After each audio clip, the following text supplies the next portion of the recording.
Assalamualaikum dan salam sejahtera. Saya Nur Hadira Sahira merupakan wartawan dari TV Adista. Pada hari ini saya akan melaporkan majlis penutupan sambutan Ia Ramadan pada tahun 2026 bersamaan dengan 1447 Hijrah di peringkat sekolah. Mari kita saksikan bersama-sama.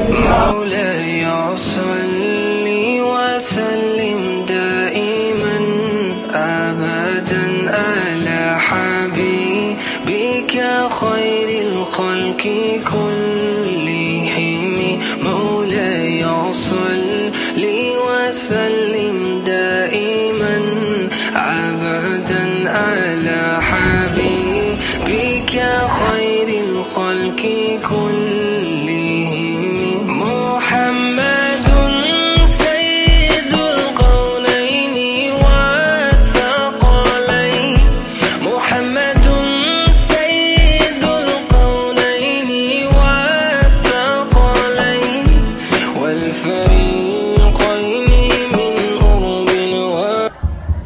Cikgu, apa pandangan cikgu tentang sambutan Ia Ramadan pada tahun ini?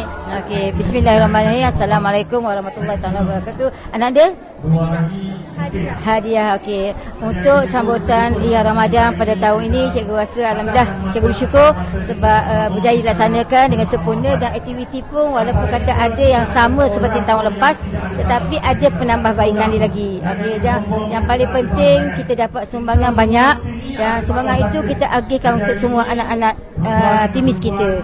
Dan apa yang cikgu harapkan daripada anak-anak timis, program Ia Ramadan bukan sekadar program sahaja, cuba kata orang tanam dalam jiwa masing-masing. Okey, terima kasih. Assalamualaikum, selamat Hari Raya, ma'azal batin, jumpa nanti. Apa perasaan anda selepas program sekolah dijalankan? Rasa best lah, seronok sebab dapat duit raya banyak lah. Perasaan akak selepas program Ia Ramadan ini dijalankan? Saya rasa gembira dan sangat berpuas hati.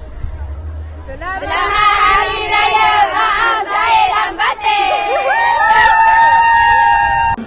Sekian itu sahaja laporan pada kali ini. Jangan lupa like, share dan subscribe. Terima kasih.